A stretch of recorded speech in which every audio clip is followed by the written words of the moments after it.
तो हमें दिखाते हैं हंटर एसोसिएशन के ऑफिस को। बाहर बहुत सारे लोग खड़े होते हैं कैमरास पकड़ के। वहाँ पर कुछ स्पेशल लोग आते हैं, सभी देखकर बड़े हैरान हो जाते हैं। वहाँ पर आता है बेक व्हाइट टाइगर गिल्ड से और उसके बाद जोई आता है हंटर गिल्ड से। बेक पूछता है ये प्रेस वाले इधर क्या कर रहे हैं। प्रेस वाले पूछते हैं क्या आप ली मिनसंग को रिक्रूट करने के लिए आए हैं। कहते हैं नहीं, हम यहाँ इसलिए नहीं आए। जोई कहता है मिनसंग की बात रिपर गिल्ड से हो चुकी है तो इस वजह से हम उसके लिए नहीं आए। सारे कहते हैं हमें लगा था कुछ मसालेदार मिल जाएगा और सारे उदास होकर जाने लगते हैं। बेक कहता है मैंने सुना है कि एक एस रैंक का गेट तुम्हारे हंटर्स पर भारी पड़ रहा था। जोई कहता है कुछ नहीं था, ये उस रेड गेट जैसा नहीं था जहाँ पर एक ए रैंक हंटर को गवाना पड़ गया था। फिर बेक पूछता है मुझे तो लगा था कि तुम मुझसे हेल्प मांगने वाले हो। जोई कहता है वो हमारे साथ था इसलिए इसकी जरूरत नहीं पड़ी। दोनों एक दूसरे को बातें सुना रहे होते हैं। जोई कहता है मैं उसका शुक्रिया अदा करने के लिए यहाँ आया हूँ। बेक कहता है उसने हमारे लोगों को भी बचाया है। जोई कहता है तुम्हें और एस रैंक हंटर चाहिए या जंग शुरू करनी है। बेक कहता है मैं भी तुम्हें यही कहूंगा। दोनों एक दूसरे को गुस्से से देखते हैं। फिर पीछे से एक और हंटर आता है, कहता है तुम लोग यहाँ मिनसंग को तो लेने नहीं आए। दोनों गुस्से से बोलते हैं कि हमें कोई मिनसंग नहीं चाहिए। पीछे हमें दिखाते हैं जिन्वू खड़ा होता है, कहता है मेरा तो आज यहाँ रीअसेसमेंट है, आज चल क्या रहा है। हमें दिखाते हैं स्कूल में जिन्वू की बहन की क्लास में लड़की प्रेस कॉन्फ्रेंस देख रही होती हैं। प्रेस कॉन्फ्रेंस में मिंगसू को दिखाते हैं, कहता है मेरे अंदर हंटर्स की पावर जाग गई है और अब मैं एक हंटर बन चुका हूँ और यहाँ मेरा असेसमेंट होने वाला है। जब से मेरी पावर्स जागी है मैं तब से सोच रहा हूँ, लेकिन अब मैंने अपना माइंड बना लिया है। जिसके लिए मैं पैदा हुआ मैं वही करूंगा। अब से मैं इनके लिए लड़ूंगा, मिस्टर ताइग्यू के लिए जो कि रिपर गिल्ड के मास्टर हैं। तो सारे पूछ रहे होते हैं कि एक्टिंग छोड़ दी है आपने, अभी तो आपका रिजल्ट भी नहीं आया है। सारे रिपोर्टर्स सवाल करने लगते हैं लेकिन वो सोचता है ये कितने बेवकूफ हैं, इन्हें नहीं पता मुझे मेरी ए रैंक पहले ही मिल चुकी है। रिपर्स के साथ मैंने 2 साल तक का कॉन्ट्रैक्ट किया है, मैं थोड़ी बहुत हंटिंग करूंगा और तब तक मेरे स्कैंडल्स भी सब भूल जाएंगे। तो फिर मैं दुनिया का ऐसा एक्टर बन जाऊंगा जो एक ए रैंक हंटर है। फिर वो बोलता है चाहे जो मर्जी हो जाए मैं अपनी पूरी कोशिश करूंगा। फिर साथ देखता है जिन्वू को, उसे सिक्योरिटी गार्ड रोक रहा होता है, कहता है तुम्हें दिखाई नहीं दे रहा, यहाँ बहुत सारे रिपोर्टर्स खड़े हैं, चलो जाओ निकलो यहाँ से। जिन्वू कहता है मुझे एसोसिएशन के साथ काम है, कहता है वो बाद में हो जाएगा। खैर वो बंदा सोच रहा होता है ये इडियट कौन है। वहाँ गार्ड बोल रहा होता है अंदर कोई भी नहीं जा सकता, दरवाजे बंद हैं, यहाँ से निकलो। ये बोल ही रहा होता है, पीछे से आता है गो। वो अगर कहता है ये फैसला तुम नहीं कर सकते। उसे देखकर बड़ा हैरान होता है कि आप यहाँ क्या कर रहे हैं। बोलता है ये जवान आदमी मेरा गेस्ट है और वैसे भी मैंने तुम्हें इस वक्त प्रेस कॉन्फ्रेंस करने की इजाजत नहीं दी थी। कहता है चलो अंदर चलते हैं हंटर संग। ये देखकर उसे बड़ा बुरा लगता है, कहता है अब मैं क्या करूं। कहता है अभी मैं वापस आता हूँ, मुझे एसोसिएशन के साथ कुछ काम है। अंदर जाने लगता है, सामने खड़ा होता है मैनेजर, कहता है अभी अंदर एक रीअसेस्ट चल रहा है इसीलिए कोई भी अभी अंदर नहीं जा सकता। कहता है तुम्हें पता है मैं कौन हूँ, मेरी वजह से तुम्हारी नौकरी भी जा सकती है। मैनेजर कहता है मुझे क्या पता कौन हो, मैंने तुम्हें नहीं पहचाना, लेकिन जो तुम करने जा रही हो इसका तुम्हें पछतावा होगा। उसे देखकर थोड़ा डर जाता है। फिर वो जाते हैं अंदर। अंदर दोनों एस रैंक हंटर्स खड़े होते हैं। वो कहता है जो कुछ भी हो उसके बाद ये रिजल्ट देखना चाहते हैं। पिछले कई सालों से कोई एस रैंक हंटर नहीं आया, शायद इसलिए ये बहुत ज्यादा क्यूरियस हुए। खैर अंदर जाते हैं, गेट सील हो जाता है। फिर वो रीअसेसमेंट से पहले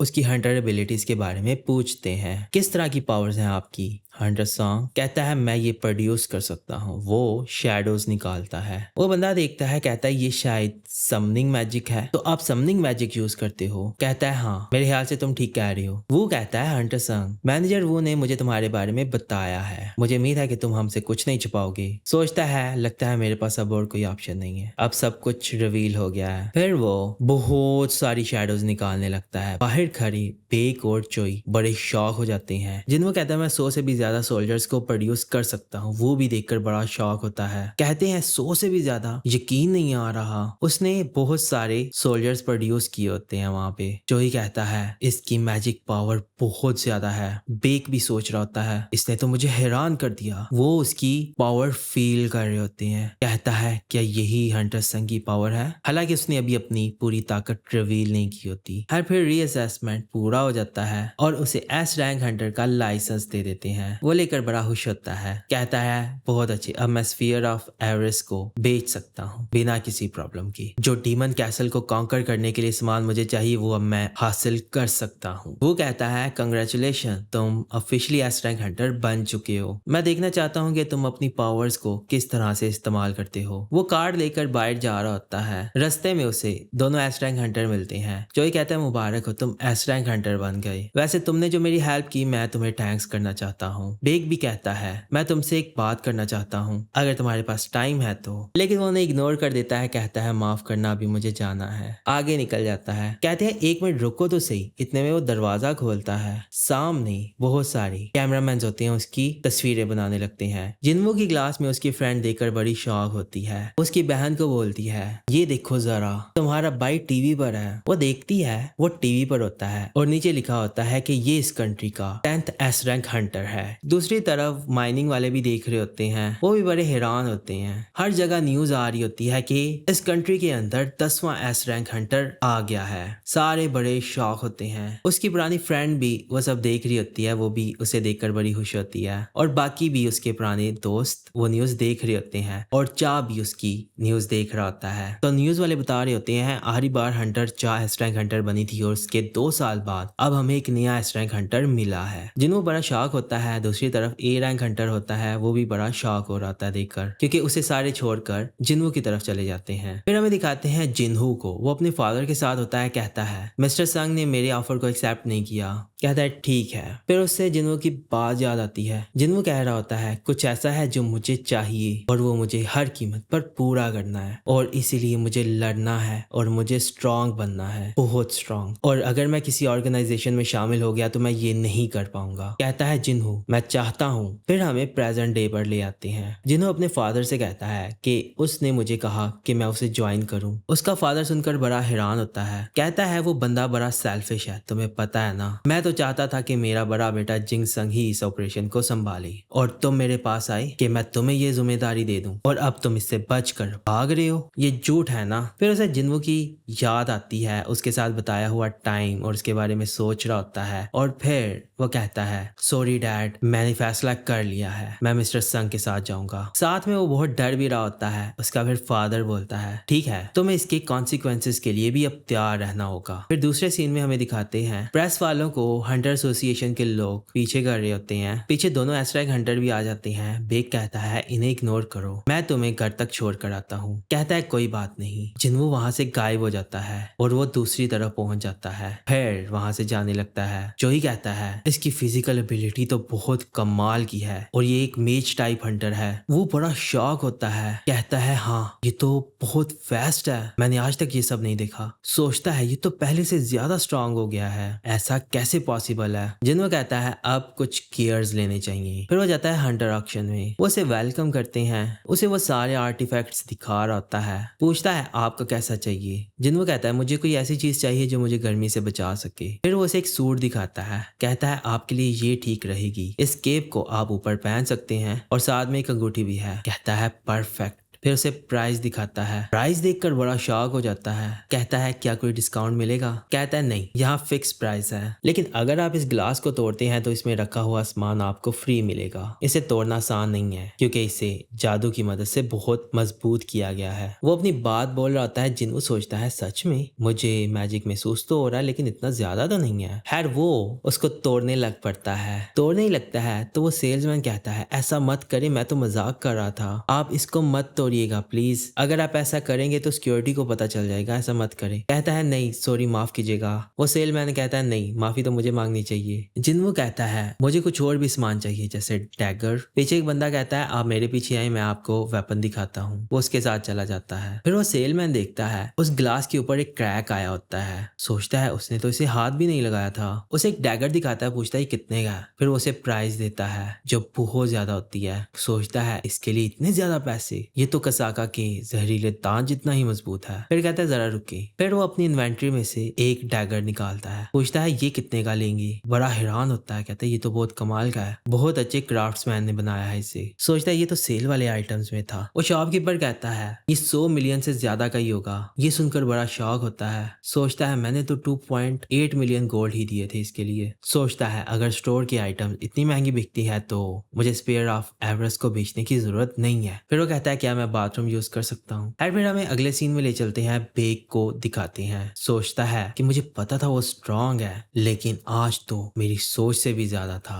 उसकी पावर मुझे लैब के बाहर तक फील हो रही थी और बाद में जो उसने किया, लेकिन उसकी पावर्स दोबारा जागे तो काफी टाइम हो गया है, फिर भी वो इतना स्ट्रांग हो गया है। क्या ऐसा पॉसिबल है? कहीं वो एक ऐसा हंटर तो नहीं है जो कि टाइम के साथ साथ पावरफुल होता जा रहा है। फिर हमें दिखाते हैं जिन्हो की बहन को। वो बड़ी थकी होती है क्योंकि उसके घर में बहुत सारे लोग आ रहे होते हैं। जिन्हो आता है, कहता है प्रेस वाले थे। कहती है टीवी पर आने से पहले मुझे बताना चाहिए था, मैं कोई इंतजाम कर लेती। जिन्हो कहता है ये सब मेरा प्लान नहीं था, वैसे भी मैं एक हफ्ते के लिए कहीं जा रहा हूँ। पूछती है क्यों? फिर बाहर कोई आता है। जिन्हो कहता है तुम लोग फिर से आ गए। वहाँ जिन्हो होता है, कहता है मैं हूँ जिन्हो, आपका साइड किक। उसकी बहन पूछती है तुम्हारा फ्रेंड है? वो उसे बताता है मैं तुम्हारे भाई का असिस्टेंट हूँ जिन्हो। फिर वो उसे पकड़ता है, कहता है हमें कल एक हफ्ते के लिए कहीं जाना है। जिन्हो कहता है तुम क्या बोल रहे हो, कहाँ जाना है? उसका कंधा दबाता है, कहता है हमें एक जरूरी काम है। फिर वो बोलता है हाँ। कहता है हाँ हमने कल जाना है, बहुत जरूरी काम है। और फिर वो रात को सो रहा होता है और जिन्हो देखता है उसकी बहन भी सो रही होती है। सोचता है मीडिया की वजह से अब ये घर सेफ नहीं है। फिर वो अपनी शैडोज निकालता है, देखता है, कहता है टस्क के तो 4 बॉडीगार्ड थे, तुम 3 हो, चौथा किधर है? फिर वो कहता है हाँ याद आया, मैंने उसे एक्सट्रैक्ट ही नहीं किया था और वो उधर ही रह गया। कहता है हाँ वैसे तुम तीनों बहुत स्ट्रांग हो। कहता है तुम जिन्हा को प्रोटेक्ट करोगे, ठीक है? वो गायब हो जाता है और वो उसकी शैडो में चला जाता है। फिर वो कुछ और शैडोज समन करता है और उन्हें पेट्रोल पर लगा देता है। वो आगे पीछे फैल जाते हैं। कहता है शायद ऐसा करने से ये शहर थोड़ा महफूज हो जाए। फिर हमें दिखाते हैं एक उड़ने वाली अजीब सी चीज को और साथ ही हमें दूसरे सीन पर ले जाते हैं। जिन्हो कहता है शुक्रिया कल रात तुमने मुझे अपने घर में रहने दिया। जिन्हो कहता है कोई बात नहीं, अब तुम क्या करने वाले हो, तुमने अपना घर क्यों छोड़ दिया? जिन्हो कहता है इससे पहले कि वो मुझे निकालते मैंने खुद ही छोड़ दिया। अच्छा वैसे तुमने डीएस टावर क्यों जाना है? कल तुमने कहा था तुमने एक हफ्ते के लिए कहीं जाना है। कहता है समझो कि मैं ट्रेनिंग कर रहा हूँ। कहता है और ज्यादा स्ट्रांग बनना है एस रैंक मिलने के बाद भी? कहता है हाँ। उसे वो वहां पर ड्रॉप करता है, कहता है अब मैं चलता हूँ। फिर वो उस डंजन में जाकर केप पहन लेता है और अंगूठी पहन लेता है जिससे वो गर्मी से बच जाता है। कहता है टाइम आ गया है डीमंस के कैसल को खत्म करने का। फिर उसे एक क्वेस्ट इन्फो मिलती है, डीमन मोनार्क ब्रांड की रिहाइश सबसे ऊपर वाले फ्लोर पर है। डीमन ब्रांड को हराओ और उसकी सोल को कलेक्ट करो और गोल है डीमन मोनार्क को हराना और उसके बदले में एबिलिटी पॉइंट्स मिलेंगे 30 और अगर आप उसकी शैडो एक्सचेंज करते हो तो उसके बदले में आपको रून स्टोन मिलेगा। सोचता है ये तो कुछ स्पेशल है, ये रिवार्ड्स अच्छे हैं। चलो 75th फ्लोर पर चलते हैं जहाँ से मैं वापस आया था। वो टेलीपोर्ट हो जाता है। फिर हमें दिखाते हैं जिन्हो के फादर को। उसकी मदर बोल रही होती है मैंने नहीं सोचा था कि जिन्हो चला जाएगा, क्या तुम्हें उसकी फिक्र नहीं है? उसका फादर कहता है कुछ दिन बाहर रहेगा तो ठीक हो जाएगा। खैर उससे बात कर रहा होता है लेकिन उसकी आंखें बंद होने लगती हैं, बहुत ज्यादा परेशान हो जाता है और नीचे गिर जाता है। फिर हमें डीमन कैसल को दिखाते हैं। जिन्हो वहां लड़ रहा होता है, वहां पर एक बड़ा जाइंट आता है, वो वहां घूम रहा होता है। कहता है चलो टेस्ट करते हैं। खैर वो एक बॉल नीचे फेंकता है और टस्क को बुलाता है, वो पकड़ लेता है। टस्क जाइंट हो जाता है, उसके पास जाइंट होने की एबिलिटी होती है। उसके सामने वाला जाइंट बहुत चिल्लाता है, शीशे टूट जाते हैं। फिर वो जादू करता है और जादू करके एक फायर बॉल बनाता है। वो फायर बॉल ब्लू हो जाती है और फिर उससे अटैक करता है। वो जाकर उस मॉन्स्टर को लगती है, बहुत पावरफुल अटैक होता है। जिन्हो देखता है, बड़ा शॉक होता है, इसने इसके साथ क्या किया? एक ही बार में इसने इसको उठा कर रख दिया। अगली बार मैं इसका इस्तेमाल ध्यान से करूंगा, अभी मैं स्पेयर ऑफ एवरेस्ट टस्क के पास ही रहने दूंगा। फिर हमें हॉस्पिटल में दिखाते हैं। उसका फादर बोलता है जिन्हो मिलने के लिए आया था। कहती है हाँ, मैंने उसे कहा कि ज्यादा काम करने की वजह से तुम बेहोश हो गए थे। पूछता है क्या ये बीमारी इटर्नल डिजीज स्लीप है? डॉक्टर कहता है हाँ, इसमें पहले आपको दौरे पड़ते हैं और उसके बाद आप पूरी तरह से कोमा में चले जाओगे। पूछता है मुझे ये बीमारी कैसे हो गई? डॉक्टर कहता है जो ज्यादा लंबे अरसे तक ज्यादा मैजिक पावर के आसपास रहते हैं, ये बीमारी उनको होती है, उन लोगों को जिनकी बॉडी इसको कंट्रोल नहीं कर पाती। आपकी पर्सनल लाइफ में कोई हंटर है? उसकी मॉम बड़ी शॉक हो जाती है। फिर वो उसे बताता है मेरा बेटा एक हंटर है। डॉक्टर कहता है मुझे नहीं पता कि ये इसकी असली वजह है या नहीं, लेकिन आपको ध्यान रखना होगा। उसका फादर सोचता है पूरी दुनिया इस मैजिक पावर से घिरी दी हुई है और मैं इसे रेजिस्ट तक नहीं कर सकता। क्या ये मेरे खिलाफ कुछ साजिश है? फिर दूसरी तरफ हमें दिखाते हैं 2 हंटर्स जा रहे होते हैं, आपस में बातें कर रहे होते हैं। सामने देखते हैं, सामने एक एंट होता है रेड कलर का। फिर हमें ले चलते हैं जिन्वू के पास। वो लेवल अप कर लेता है, कहता है मेरी 6 टीम से अच्छा काम किया, मैंने उनको भेजने से पहले ऑर्डर्स दे दिए थे, 2 ऑर्डर्स, चाहे कोई भी दुश्मन हो फौरन मार दो, जैसे ही तुम्हें एंट्री परमिट मिलेगा तो मुझे फौरन बताना। बाकी चीजों को हमने इग्नोर कर दिया है जिस वजह से हम तेजी से आगे बढ़ रहे हैं। कहता है 2 दिन हो गए हैं, हम 18 फ्लोर पर आ गए हैं, हमारे आगे बढ़ने की स्पीड स्लो हो गई है, ऐसा क्यों? फिर वो देखता है एमपी कम हो रही होती है, कहता है मेरी शैडोज को कोई मार रहा है, ये तो मेरी टीम ए थी, मुझे नहीं लगा था कि कोई बीस्ट इन हाई आर्ट को मार सकता है। खैर वो वापस आ जाएंगे लेकिन मुझे जाकर देखना चाहिए। फिर वो जाने लगता है। खैर उसकी बी टीम भी खत्म हो जाती है। सोचता है ये कौन कर रहा है, वैसे टस्क की टीम उस टीम ए के पास ही थी, उन्होंने टीम बी को क्यों मारा, टस्क को क्यों नहीं मारा? क्या उन्हें लगा था कि टस्क ज्यादा पावरफुल है, उन्हें नहीं मार पाएंगे? अगर वो पावर को देखकर अटैक कर रहे हैं तो मतलब कि वो इंटेलिजेंट है। अगर ऐसा है तो उनका नेक्स्ट टारगेट है टैंक। हमें टैंक को दिखाते हैं, उसके सामने कुछ लोग आ जाते हैं, उन्होंने मास्क पहने होते हैं। टस्क चलाता है, वो लोग आगे बढ़ते हैं, उन्हें मारने लगते हैं। सारे आगे बढ़ के उसकी पूरी टीम का सफाया कर रहे होते हैं। जिन्वू गायब होकर देख रहा होता है, कहता है तो अच्छा ये सब चल रहा है, इसलिए मेरे सोल्जर्स इसके सामने नहीं टिक पा रहे थे। जिन्वू खुद को विजिबल करता है, फिर वो उस पर अटैक करने लगते हैं। एक बंदा भाग कर उस पर अटैक करने लगता है, वो डॉज किए जा रहा होता है और फिर उसे किक मारता है, वो पीछे जाकर लगता है। फिर दोबारा उस पर अटैक करते हैं, वो उन्हें भी मार देता है। उसे नोटिफिकेशन आती है तुमने डीमन नाइट को मार दिया है। तो सामने एक और होता है जो डरने लगता है। जिन्वू सोचता है मैं सोच रहा था कि क्या मैजिक बीस्ट को भी डर लगता है। वो डर के पीछे हो रहा होता है उससे। जिन्वू कहता है लगता है मुझे मेरा जवाब मिल गया। तो साथ ही ये पार्ट खत्म हो जाता है। तो सोलो लेवलिंग का ये पार्ट आपको कैसा लगा? अगर आपको ये पार्ट पसंद आया है तो इस पार्ट को लाइक करें और अपने दोस्तों के साथ शेयर भी करें और हाँ चैनल को सब्सक्राइब जरूर कीजिएगा। तो अब हम अगली वीडियो में मिलते हैं, तो अपना ख्याल रखिएगा।